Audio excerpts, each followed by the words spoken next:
ஓம் கஜத் வஜாய வித்மஹே சுகஹஸ்தாய தீமஹி தன்னோ புதன் பிரஜோதயாத். ஓம் குரு பிரம்மா குரு விஷ்ணு குருதேவோ மகேஸ்வரா குரு சாஷா பரபிரம்மா தஸ்மை ஸ்ரீ குருவே நமக. வணக்கம். எஸ்கே ஜோதிடத்தின் வாயிலாக உங்களை சந்திப்பதில் பெருமகிழ்ச்சி அடைகின்றேன். இன்றைக்கு பார்க்கிற ஜோதிட தலைப்பு வருகின்ற 2024ஆம் ஆண்டு ஒவ்வொரு ராசி அன்பர்களுக்கும் எவ்வாறு அமையப் போகிறது என்பதை பற்றி பார்க்க இருக்கின்றோம். மேஷம் முதல் மீன வரை ஒவ்வொரு ராசிகளுக்கும் கிரகங்களினுடைய கோச்சார நிலை எவ்வாறு இருக்குது என்பதை பற்றி ஒரு விரிவான பார்வை. அதற்கு முன்னாடி என்னுடைய சேனலை நீங்கள் சப்ஸ்கிரைப் பண்ணுங்கள், ஷேர் பண்ணுங்கள், லைக் கொடுங்க, பெல் பட்டனை ப்ரெஸ் பண்ணுங்கள். நீங்கள் சப்ஸ்கிரைப் பண்ணும் பொழுது என்னுடைய வீடியோவானது உங்களை வந்தடையும். ஜோதிடம் சார்ந்த கருத்துக்கள் உங்களுக்கும் கிடைக்கப்பெறும். நன்றி, வணக்கம்.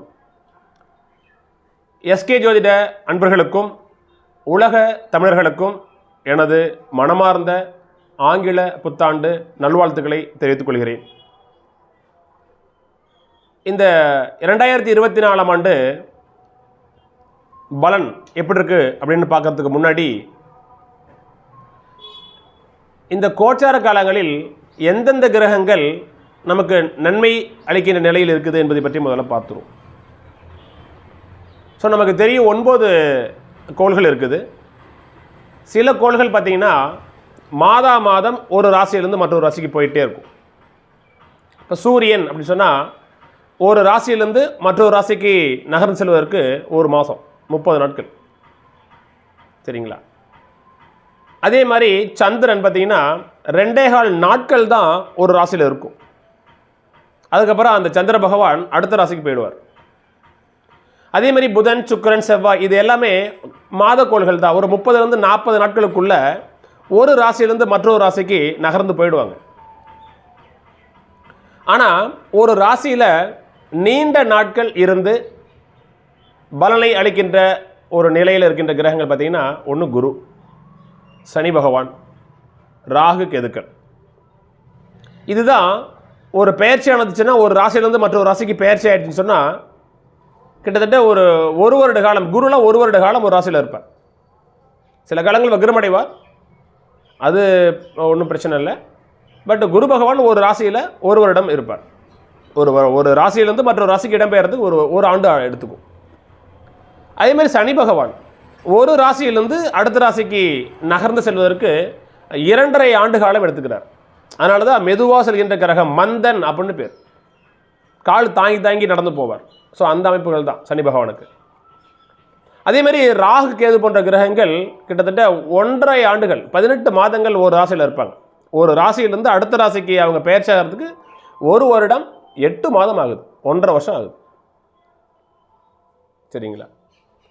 ஸோ அப்போது இந்த ஒவ்வொரு ராசிக்கும் நீண்ட நாட்கள் இருந்து பலனை தருகின்ற குரு, சனி, ராகு, கேது போன்ற கிரகத்தினுடைய நிலைகள், அப்புறம் அந்த மாதக்கோள்களினுடைய நிலைகளை கொண்டு ஒவ்வொரு ராசிக்கும் இந்த 2024ஆம் ஆண்டு எவ்வாறு இருக்குது என்பதை பற்றி ஒரு விரிவான ஒரு பார்வை. மிதுன ராசி அன்பர்களுக்கு முதலில் குருவோடைய நிலையை பார்ப்போம். வருகின்ற மே மாதம் வரை மிதுன ராசி அன்பர்களுக்கு குரு பகவான் மேஷமனையில் இருப்பார்.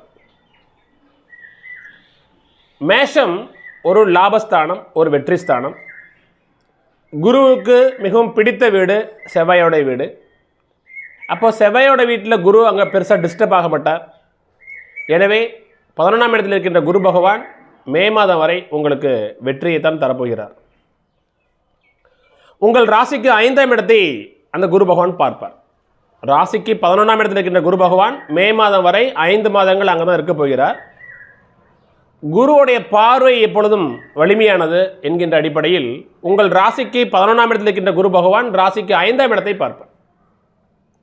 5ஆம் இடம் என்பது பூர்வீகம், நான் அடிக்கடி சொல்லுவேன், சரிங்களா? அப்போ பூர்வீக சொத்துக்களில் உங்களுக்கு லாபங்கள் கிடைக்கும்.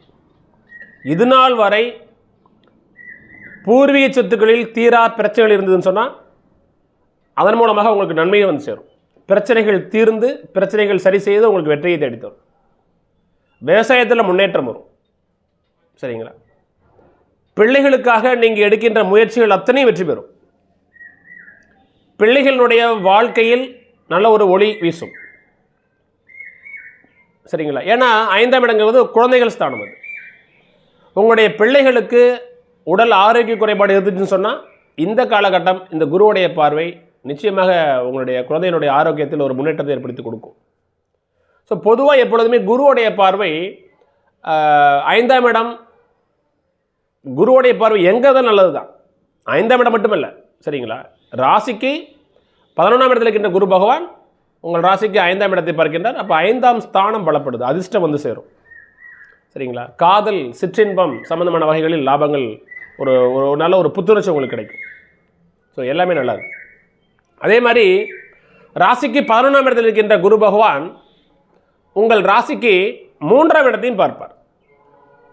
3ஆம் இடம் தைரியம், தன்னம்பிக்கை, கீர்த்தி, புகழ் இதெல்லாம்.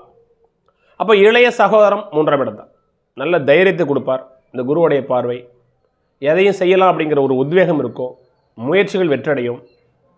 சரிங்களா? அவங்களுடைய சகோதரர் மூலமாக உங்களுக்கு நன்மைகள் வந்து சேரும். சகோதரருக்கு உங்களுக்கு நல்ல ஒரு ஒற்றுமை நிலவும். சொல்லிகிட்டே இருக்கலாம். உங்கள் ராசிக்கு 7ஆம் இடத்தையும் குரு பகவான் பார்ப்பார். 9ஆம் பார்வையாக உங்கள் ராசிக்கு 7ஆம் இடத்தை பார்ப்பார். அப்போ மே மாதத்துக்குள்ள திருமணத்துக்கான முயற்சிகள் நீங்கள் எடுத்துக்கிட்டு இருந்தீங்கன்னா திருமணம் வயது காலகட்டத்தில் உள்ள உங்களுக்கு திருமணம் நிச்சயம் கைகூடி வரும். திருமண வயதில் நீங்கள் இருக்கணும். திருமணத்துக்கான தசாபுத்திகள் உங்களுக்கு நடக்கணும். திருமணத்துக்கான முயற்சிகள் நீங்கள் எடுக்கும் பொழுது கோச்சார காலங்களில் இருக்கின்ற இந்த குரு பகவான் மே மாதம் வரை உங்கள் ராசிக்கு 11ஆம் இடத்துல இருந்து உங்கள் ராசிக்கு 7ஆம் இடத்தை பார்ப்பார். நிச்சயமாக உங்களுக்கு திருமணம் கைகூடி வரும். நான் ஏற்கனவே சொன்ன மாதிரி குரு பகவான் 5ஆம் இடத்தை பார்ப்பதன் மூலமாக குழந்தை பாக்கியம் உண்டாகும். திருமணமாகி நீண்ட நாட்களாக குழந்தை பாக்கியம் இல்லை என்கின்ற நிலையில் உள்ள உங்களுக்கு நிச்சயமாக ஒரு குழந்தை பாக்கியம் கிடைத்து அதன் மூலமாக மன மகிழ்ச்சி உண்டாகும். சொல்லிக்கிட்டே இருக்கலாம். ஸோ மிதுன ராசிக்கு இந்த குருவோடைய நிலை சிறப்பு. மே மாதத்துக்கு பிறகு உங்கள் ராசிக்கு 12ஆம் இடத்துக்கு இந்த குரு பகவான் வருவார். 12ஆம் இடத்துக்கு வந்தாலும் அவர் நல்லது தான். பொதுவாக மிதுன ராசிக்கு 7ஆம் பாவாதிபதி என்பவர் பாதகாதிபதியாக வருவார். கேந்திராதிபதி தோஷத்தை விளைவிக்கக்கூடிய பகவான் குரு பகவான். அப்போ பாதகாதிபதி என்று அழைக்கப்படுகின்ற குரு பகவான், கேந்திர ஆதிபத்திய தோஷத்தை விளைவிக்கின்ற குரு பகவான் உங்கள் ராசிக்கு 12ஆம் இடத்தில் மறைவது என்பது நல்லது. சரிங்களா? அப்போது மே மாதத்துக்கு பிறகு, இந்த ஆண்டினுடைய மே மாதத்துக்கு பிறகு 12ஆம் இடத்தில் வருகின்ற குரு பகவான் மிகப்பெரிய அளவுக்கு அவர் கெடுதலை செய்ய மாட்டார். ஏன்னா ராசிக்கு 12இல் மறையும் பொழுது பாதகத்தை செய்கின்ற குரு பகவான் பாதகத்தை செய்ய முடியாத நிலையில் மறைந்திருப்பார். எனவே இந்த குரு பெயர்ச்சி உங்களுக்கு சிறப்பாக தான் இருக்கும். சரிங்களா? ஸோ ராசிக்கு 12ஆம் இடத்தில் இருக்கின்ற குரு பகவான் உங்கள் ராசிக்கு 4ஆம் இடத்தை பார்ப்பார். அப்போ தாயார், மனை, வீடு, நில, வாகனங்கள் இது சிறப்பாக இருக்கும். சரிங்களா? அதே மாதிரி ராசிக்கு 12ஆம் இடத்தில் இருக்கின்ற குரு பகவான் உங்கள் ராசிக்கு 6ஆம் இடத்தையும் பார்ப்பார். 7ஆம் பார்வையாக 6ஆம் இடத்தை பார்ப்பார். சரிங்களா? ஸோ அப்போது சிறு சிறு நல்ல வேலை கிடைக்கும். ஏன்னா 6ஆம் இடம் என்பது உத்தியோகஸ்தானம், வேலை ஸ்தானம், நல்ல வேலை கிடைக்கும். அப்போ இது நாள் வரை ஒரு வேலை கிடைக்கல அப்படின்னு முயற்சி பண்ணுறவங்களுக்கு நிச்சயமாக வேலை கிடைக்கும். சின்ன சின்ன கடன்கள் வந்து சேரும். சில அந்த கடன்கள் மூலமாக சின்ன சின்ன வம்பு வழக்குகள் மூலமாக சில பிரச்சனைகள் வந்தாலும் கூட அது மிகப்பெரிய அளவுக்கு ஒரு பாதிப்பை ஏற்படுத்தாது. சரிங்களா? ஸோ இந்த ராசிக்கு 12ஆம் இடத்தில் வருகின்ற குரு பகவான் உங்கள் ராசிக்கு 8ஆம் இடத்தையும் பார்ப்பார். 9ஆம் பார்வையாக உங்கள் ராசிக்கு 8ஆம் இடத்தை குரு பகவான் பார்ப்பார் மே மாதத்துக்கு பிறகு. 8ஆம் இடம் என்பது ஒரு துர்ஸ்தானம். அந்த இடத்தை குரு பகவான் பார்ப்பதன் மூலமாக அந்த ஒரு கெட்ட பண்புகள் விலகும். நோய் நொடிகள் வந்து விலகுவீங்க. ஒரு நீண்ட நாட்களாக ஒரு விபத்தின் காரணமாக பாதிக்கப்பட்டிருந்தீங்கன்னா இதிலிருந்து அது விடுதலை ஆகும். ஆயுள் ஆரோக்கியம் கூடும். கோர்ட்டு கேஸ், வம்பு வழக்கு பிரச்சனைகள் இந்த குரு பகவானுடைய பார்வையில் படும் பொழுது அதில் விலகி போகும். ஸோ மிதுனராசி அன்பர்களுக்கு இந்த 11ஆம் இடத்தில் இருக்கின்ற காலகட்டத்தில் குருவும் 12ஆம் இடத்துக்கு குரு வந்தாலும் கூட சிறப்பாக தான் இருக்கும். பயப்பட தேவையில்லை. ரெண்டாவது, சனியினுடைய நிலையை பார்க்கலாம். மிதுன ராசி அன்பர்களுக்கு கடந்த 2.5 ஆண்டுகளாக உங்களுக்கு சனி பகவான் 8ஆம் இடத்திலிருந்து பல்வேறு வகையான பிரச்சனைகளை கொடுத்தார். என்னுடைய கஸ்டமர் கூட சொல்லுவாங்க, மிதுன ராசி என் பொண்ணு சார் ரொம்ப கஷ்டப்பட்டுருச்சு, உடல்நிலை பாதிக்கப்பட்டு ரொம்பவுமே படிப்பு பரிசு எழுத முடியாத நிலைக்கெல்லாம் போயிடுச்சு, 2.5 வருஷமாக எப்போ இது சனி பயிற்சி நடக்கும் அப்படின்னு நினச்சிட்டு இருந்தோம் சொல்லியிருக்காங்க. ஸோ அந்த மாதிரி மிதுன ராசி அன்பர்களுக்கு 2.5 ஆண்டு காலமாக அஷ்டம சனியினுடைய பிடியில் இருந்த உங்களுக்கு இது ஒரு மகத்தான ஒரு காலகட்டம் தான். இது 8ஆம் இடத்துலேருந்து சனி பகவான் 9ஆம் இடத்துக்கு போயிட்டார், பாக்கியஸ்தானத்துக்கு போயிட்டார்.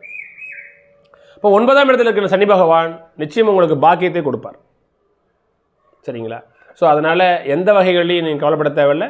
ஸோ 9ஆம் இடத்தில் இருக்கின்ற சனி பகவான் உங்கள் ராசிக்கு 3ஆம் இடத்தை பார்ப்பார். உங்கள் ராசிக்கு 9ஆம் இடத்தில் சனி பகவான் இருப்பார். 2.5 ஆண்டு காலம் 9ஆம் இடத்திலேயே சனி பகவான் பயணிப்பார். இந்த காலகட்டங்களில் சனியினுடைய பார்வை உங்கள் ராசிக்கு 3ஆம் இடத்துல விழும். பயப்பட தேவையில்லை. ஏன்னா குருவோடைய பார்வை அங்கே இருக்குது. உங்கள் ராசிக்கு ஒரு வகையில் நண்பர் சனி பகவான் இருந்தாலும் சனியினுடைய பார்வை சற்று உங்களுடைய முயற்சிகளில், ஏன்னா 3ஆம் இடங்கிறது முயற்சி ஸ்தானம் இல்லையா, அப்போ உங்களுடைய முயற்சிகளில் சில தடைகளையும் தோல்விகளையும் கொடுத்தாலும் கூட குரு பகவானுடைய பார்வையும் உங்கள் ராசிக்கு 3ஆம் இடத்தில் இருப்பதனால் சனியினுடைய பார்வையை அந்த குரு பகவான் நியூட்ரலைஸ் பண்ணுவார். ஸோ ஒரு கிரகம் இன்னொரு கிரகத்தினுடைய தன்மையை பேலன்ஸ் பண்ணி இருக்கிற அமைப்பில் தான் உங்கள் ஜாதகத்தில் இருக்குது. ஸோ அதனால் கோச்சார காலகட்டங்களில் இந்த ஒவ்வொரு கிரகத்தினுடைய பலன்களும் இப்படித்தான். அதனால் பயப்பட தேவையில்லை. அதே மாதிரி சனி பகவான் உங்கள் ராசிக்கு 6ஆம் இடத்தை பார்ப்பார். சரிங்களா? 10ஆம் பார்வையாக உங்கள் ராசிக்கு 6ஆம் இடத்தை சனி பகவான் பார்ப்பார். சரிங்களா? அப்போது 6ஆம் இடம் என்பது கடன், நோய், வம்பு, வழக்கு, சிக்கல் இந்த மாதிரியான ஒரு பிளேஸாக இருந்தாலும் கூட உங்கள் ராசிக்கு அவர் நண்பர். 9ஆம் இடமான பாக்கியஸ்தானத்திலிருந்து அந்த 6ஆம் இடத்துக்கு சனி பகவானுடைய பார்வை இருப்பதன் காரணமாக அது மிகப்பெரிய அளவுக்கு உங்களுக்கு அது கெடுதலையும் தொந்தரவுகளையும் கொடுக்காது என்கின்ற அடிப்படையிலும் வருகின்ற மே மாதத்துக்கு பிறகு உங்கள் ராசிக்கு 12ஆம் இடத்தில் வந்து உங்கள் ராசிக்கு 6ஆம் இடத்தை குரு பகவான் பார்ப்பார். எனவே சனியினுடைய பார்வை 6ஆம் இடத்துக்கு இருந்தாலும் கூட குருவுடைய பார்வையும் அங்கே இருக்கும் பொழுது அந்த காலகட்டம் உங்களுக்கு அற்புதமாக அமையப் போகிறது. ஸோ எனவே குரு சனியினுடைய அமைப்புகள் மிதுன ராசிக்கு மிகப்பெரிய ஒரு கெடுபலன்களை தராது என்பதே அதனுடைய முக்கியமான பண்பாக கருதப்படுது. ராகுவோட நிலையை பாருங்கள். ராகு உங்கள் ராசிக்கு 10ஆம் இடத்தில் இருக்கின்றார். அது ஒரு ஜீவனஸ்தானம், அது ஒரு கர்மஸ்தானம், அது தொழில் ஸ்தானம். அப்போ தொழிலில் முன்னேற்றம் ஏற்படும். சரிங்களா? அப்போ வந்து அதாவது மறைமுகமான லாபங்கள், லாட்ரி பிஸ்னஸ், ஷேர் மார்க்கெட்டு, பங்குச்சந்தை, கமிஷன் சம்மந்தமான பிஸ்னஸ், இது எல்லாமே உங்களுக்கு ஒத்து வரும். ஏன்னா ராகுவுடைய பண்புகள் எல்லாமே. கலைத்துறையில் ஆர்வம், ஏன்னா ராகு, சினிமா, ஓவியம், ஸோ இந்த மாதிரியான ஒரு பிரம்மாண்டமான ஒரு சூழலை ஏற்படுத்தி கொடுப்பார் உங்கள் தொழில் சம்மந்த வகைகளில் இந்த ராகு பகவான். 4ஆம் இடத்தில் இருக்கின்ற கேது பகவான் உங்களுடைய தாயாருடைய உடல்நிலையில் சில பாதிப்புகளை ஏற்படுத்துகிற சூழ்நிலைகள் இருந்தாலும் கூட மே மாதத்துக்கு பிறகு வருகின்ற குரு பெயர்ச்சியானது அந்த கேதுவுடைய நிலையை சரி செய்யும். மிதுன ராசிக்கு 4ஆம் இடத்தில் கேது பகவான் இருக்கிறார். 4ஆம் இடம் என்பது தாயார் ஸ்தானம். தாயார், மனை, வீடு, நிலம், வாகனம் இது சார்ந்த வகைகளில் கேதுவோடைய தாக்கம் அதிகமாக இருக்கும். ஆனால் மே மாதத்துக்கு பிறகு ஒரு குரு பெயர்ச்சி வருது. அந்த குரு பெயர்ச்சியானது உங்கள் ராசிக்கு 12ஆம் இடத்தில் இருக்கும். ஒரு 7 மாத காலங்கள் 12ஆம் இடத்தில் இருக்கின்ற அந்த குரு பகவான் உங்கள் ராசிக்கு 4ஆம் இடத்தை பார்ப்பார். ஸோ கேதுவால் ஏற்படுகின்ற தீய விளைவுகள் எல்லாமே இந்த குருவோடைய பார்வையின் காரணமாக அது விலகி போயிடும். ஸோ டோட்டலாக நீங்கள் எப்படி பார்த்தாலும் கோச்சாரத்தில் இருக்கின்ற சனி, ராகு, குரு, கேது போன்ற இந்த கிரகத்தினுடைய நிலைகள் உங்களுக்கு அற்புதமாக அமைகிறது. எனவே மிதுன ராசிக்கும் இந்த காலகட்டமானது மிகச் சிறப்பான ஒரு காலகட்டமாக அமைய இருக்கிறது. எனவே உங்களுடைய ஜாதகத்தில் உங்களுடைய ஜனனகால ஜாதகத்தில் தசாபுத்திகளும் லக்னாதிபதிகள் பலமாக இருக்கும் பொழுது இந்த ஆண்டும் உங்களுக்கும் சிறப்பாக இருக்கும். ஏன்னா தசாபுத்திகள் தான் ரூலர். தசாபுத்திகள் தான் தீர்மானங்களை, சம்பவங்களை தீர்மானிக்கக்கூடியது, நடத்தக்கூடியது. இது கோச்சார பலன்கள் தான். சரிங்களா? உங்கள் ராசிக்கு